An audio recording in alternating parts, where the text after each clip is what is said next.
Okay, everyone. So I wanted to have a discussion with you guys about something that's been on my mind lately. And it's been on my mind ever since we got the teaser for the upcoming core of the Bleach Thousand Year Blood War anime. So if you aren't aware, they released a short teaser for Core 4 of Bleach Thousand Year Blood War. And the teaser just showed something very, in my opinion, kind of spoilery. And I am honestly kind of surprised that they showed that in the teaser. I was honestly expecting them to save that because, in my opinion, that's actually kind of a pretty big spoiler for the story.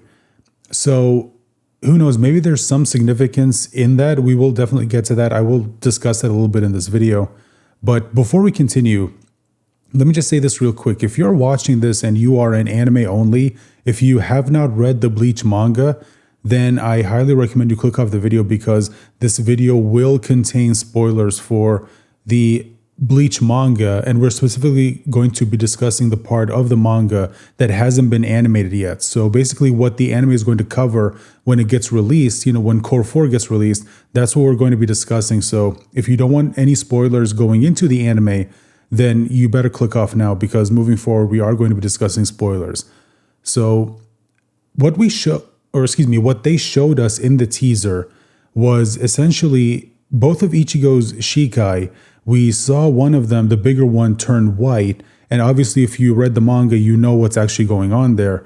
And then we see them come together, they merge, and then they essentially, become basically Ichigo's true Bankai. We see the true version of Tensa Zangetsu. And then we see it snap in half. And the thing is, that is basically what happened in the manga when Ichigo first debuted Tensa Zangetsu. Literally the next page, it was essentially the same panel where we saw Tensa Zangetsu, the true version of it, except this time it was broken in half. And I remember when that chapter got released, I won't speak for anyone else, but for me personally, that basically left me so confused.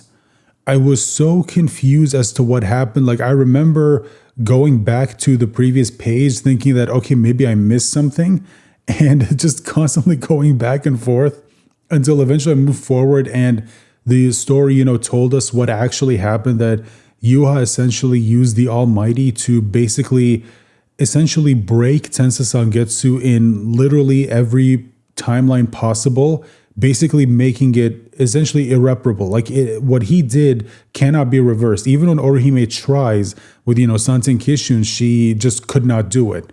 Because again, as Yuha said, he basically broke it to the point where it cannot be fixed. Well, at least we thought it couldn't be fixed, but I guess he didn't account for Tsukishima. But, we're not going to discuss that because that's a whole completely different conversation. Anyway, that's what happened in the manga. And I remember I was so confused, but mostly I was disappointed because here's the thing. Even after Tensa Zangetsu gets fixed, again, thanks to Tsukishima's involvement, to me, we didn't really see enough of Tensa Zangetsu even after it got fixed so that, it basically felt satisfying. Like, oh, all of this buildup, all of the buildup from the moment that Ichigo gained access to his true power, and we see him basically wielding his true Zanbakuto, his true Zangetsu.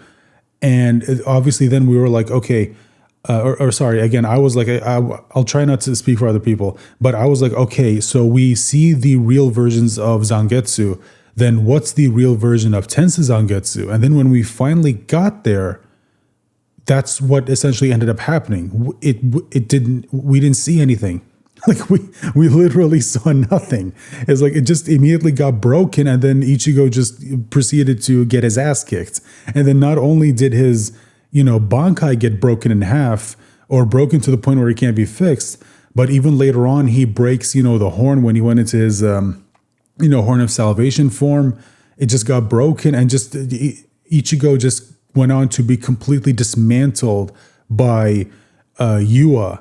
And essentially I just remember feeling so disappointed. It's like, okay, so we had all of this buildup only to get to the final fight, just for Ichigo to basically get his ass kicked, for him to basically just not really do anything at all. Now, here's the thing. Let me just clarify. From a story perspective, it does make sense. I mean, Yuha did absorb the power of the Soul King, and Yuha was already pretty powerful on his own. And then when you add the Soul King's power on top of it, obviously he is going to be pretty powerful. And not to mention, you add in the power that he essentially absorbed from the other Sternritter, and then you add the just broken nature of the Almighty. Obviously, Yuha was going to be basically like almost an impossible villain to defeat. So again, from a story perspective, it does make sense. I just remember feeling so disappointed, and in all honesty, even now when I'm thinking back to that moment, I'm thinking back to the time when I was reading the chapter. I just remember still feeling so disappointed because I was like, wait, seriously, that's it? And then Yuha goes on to basically steal Ichigo's power, which, if I'm being honest, like still to this day, like I'm not sure how that makes any sense, because how did he like steal his power and then Ichigo still had his power? To was like, I don't know. That whole thing was honestly just kind of confusing. And this is where I think the anime could fix it. Now, let me clarify again. What do I mean when I say that the anime could fix it? I don't mean that the anime could completely change it so that that stuff doesn't happen. I mean, the anime can do what it's basically been doing so far with Cour 1, 2, and 3. And what I mean by that is basically taking a lot of moments from the manga that were just left basically just up in the air about what's actually happening here, and actually add context to it. Like, for example, in Cour 3, one thing that they did explain, and I am so happy that they included this, because, okay, now it actually makes a lot more sense. Because in the manga, it didn't make a lot of sense why Yuha needed Ichigo to basically like kill the Soul King for real. Why doesn't he just do it himself? I mean, he already stabbed him, right? Like, what the hell's going on here? And then in the anime, it actually is explained that, oh, the Soul King can only be killed by someone who is essentially like him, someone who is essentially a mix of every single race of being that exists. Soul Reaper, Human, Hollow, Fullbringer, Quincy. And I think there was probably one more that I'm forgetting at the moment. But anyway, that's something that the anime actually did explain. And I'm willing to bet that that was something Kubo wanted to put into the manga. But as we know, he was going through some health problems, and he basically essentially had to rush over some things. But, now with the anime, he has a chance to actually fully explain things that he didn't get a chance to do so in the manga. And this is honestly what I'm hoping for Cour 4 to actually do, which is to actually explain exactly what happened there with Ichigo, with the whole Yuha taking his powers, but then Ichigo still having his powers later on. Like, what the hell happened there? I'm hoping that actually does get explained in the actual, anime. But there actually is another thing. And, if you, again, read the title of the video, there's one specific thing that I'm very worried about with the anime adaptation of the upcoming part of the manga. And it is basically what I mentioned before. It's Ichigo's Bankai being broken in half. Now, let me explain again what I mean by this. I don't mean that I am worried that they're basically going to keep the story the same. No, I expect them to keep the story the same, because that's basically what they've been doing. The story overall has been basically very faithful to the manga. It's just that, as I said, they're adding context where it's actually needed, where it was missing from the manga. But overall, the story is still the same as what Kubo wrote in the actual manga. Now, going into Cour 4, I'm not expecting them to completely change it. I'm not expecting, Ichigo not to lose against Yuha, or I'm not even expecting his Bankai to be, broken. What I am expecting, or at least I guess to be more precise, or I guess to clarify, what I'm hoping that they would do is essentially really treat that moment of Ichigo unleashing his true Bankai with the love that I think it deserves, or with the let me explain. Okay, so basically that moment, you can't have it be 100% exactly the same as it was in the manga, Because again, even though in the manga it does make sense, and Yuha does go on to explain why he even did that in the first place, and I think that Yuha doing that actually says a lot about Ichigo's Bankai. And I think, if I remember correctly, Yuha himself even says that to Ichigo, that you're not really paying attention to what I'm saying, and you're essentially not paying attention to what exactly am I doing. Because think about this real quick. Sorry, just to go off on a bit of a tangent, and then I'll go back to the main point that I was making. Think about it right. Think about it like this, right? Remember everything that I said about Yuha and his powers, right? Yuha is incredibly powerful. He's got his power, the Soul King's power, the power he took back from the Stern Ritter and the other Quincy's. He's got all this power, right? So you would think that, okay, well, it doesn't matter what the heroes throw at him. He's got the power to counteract it. And not to mention, he also has the Almighty, right? So if that's the case, then why would he go through the trouble of breaking Ichigo's Bankai to the point where it can't be fixed? Because, as Yuha himself said, Ichigo's Bankai was dangerous. It was so dangerous that even he couldn't risk Ichigo having that power. So he had to get rid of it. And get rid of it to the point where, at least, he and a lot of us thought, to the point where it couldn't even be fixed. So from that perspective, I don't think that's necessarily bad, excuse me. However, think about it like this, right? I think that if they at least, again, not change it, but at least add things as they have been doing, and they probably will do this, at least, again, I'm hoping, or at least I have no reason not to expect that, because again, that's what we've been getting with the Thousand Year Blood War anime.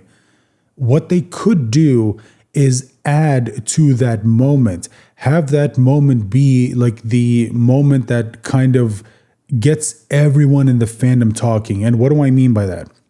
Think about it like this, right?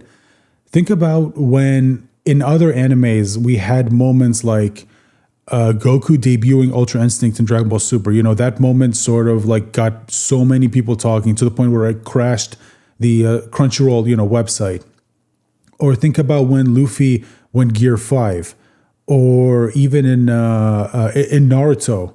In Naruto, when we had Baryon mode Naruto, right? Think about that. Or even before that, when we had the Naruto and Sasuke versus Momoshiki moment. Now, I know that that's not like as big as Gear 5, but think about it. Like, if you go to the Crunchyroll YouTube channel, right? At least last time I checked, maybe I'll check after I'm done making this video. But last time I checked, when it comes to Boruto content, that clip of Naruto and Sasuke fighting against Momoshiki is still the most viewed clip in Crunchyroll's entire YouTube channel. At least when it comes to Boruto content, I haven't checked compared to everything else that they have. Excuse me.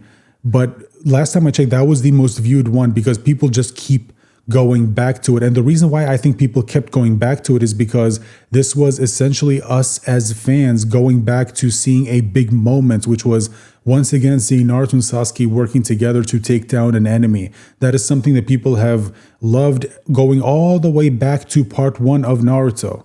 And we get to see that again. That's why that moment is beloved by so many fans, because it's seeing their two favorite characters working together to take down an enemy. Who doesn't love that in their hero stories?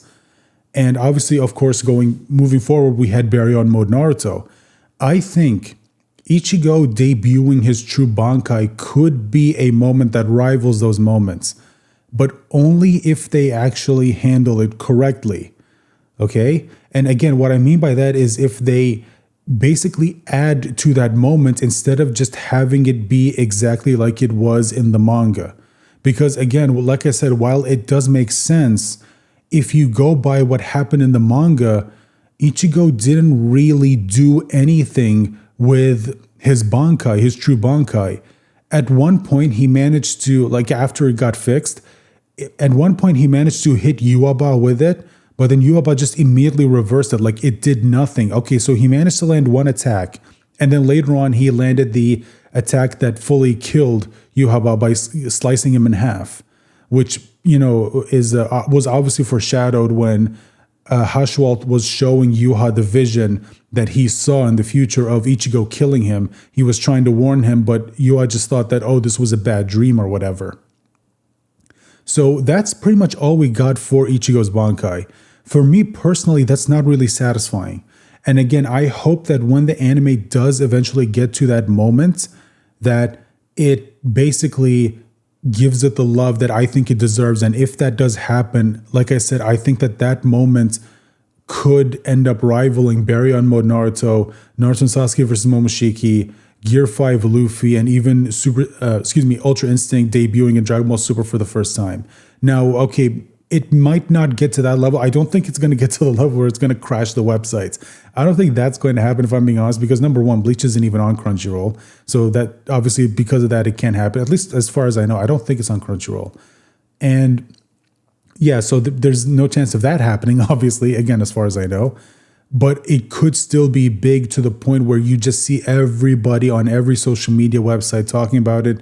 And it could be to the point where that moment gets clipped, put on like an official, I don't know if there's like an official Bleach YouTube channel or if it'll get put on like whatever official, like any of these official, anime, YouTube channels, like they'll clip that moment and then have that be on the Viz, for example. I think it could go on the Viz YouTube channel, the Viz official YouTube channel. And then that could just like be viewed, over like 10 million times or maybe even 100 million times. I think it could get to that level if it's done correctly. Remember, people have waited years for the Bleach anime to come back. And while admittedly it didn't, get the reaction that I was kind of hoping it would, it still mostly got a very, very positive reaction from fandom. And again, if they just get that moment right, then I think it could be a moment that is just talked about, for years and years and years, in the future. But that's only if they handle it right. And that's kind of the one thing that I'm really just sort of nervous about when the anime eventually does get to that moment, because I still remember being so disappointed when we got that moment in the manga. And then later on, we didn't really get anything from from Ichigo's, true Bankai. Oh, sorry, hit the mic for a second. We didn't really get anything for Ichigo's, true Bankai, his Tensei Zangetsu, the true version of Tensei Zangetsu. And I really hope the anime does give us that. So anyway, I'm just going to go ahead and end the video right here. Sorry, this went on for a lot longer than I was originally planning to. I was just planning for this to be like a short, like 10-minute video, but it went on to like 17 minutes. I do apologize for that. But anyway, sorry, I know this video is a bit different. It's not the video that I usually like to upload now where, there's a little bit more editing. I just thought that I would, just hit record and just give you guys my sort of, thoughts off the top of my head, and just really wanted to share this with you guys. But let me know your thoughts in the comment section down below. What do you guys think? Do you think that they're going to take that moment from the manga and actually make it better and add to it? Or do you think they're just going to keep it exactly the same? Because again, the anime so far has been very faithful to the manga, just adding context where context needed to be added that wasn't there in the manga. Do you think that's what's going to happen? Whatever your thoughts are, just let me know about them in the comment section down below. And if you enjoyed this video, and if you want me to make, more videos like this where it's just quick and simple to make, just to, upload something, let me know in the comment section down below. Or do you prefer the videos that I try to release now where there's actually more editing behind them? Anyway, just whatever your thoughts are, just let me know about them in the comment section down below. And while you're here, consider leaving a like, share the video out there, guys. Please subscribe if you haven't, ring the bell for notifications. And I hope I'll see you guys for my next video. Bye for now.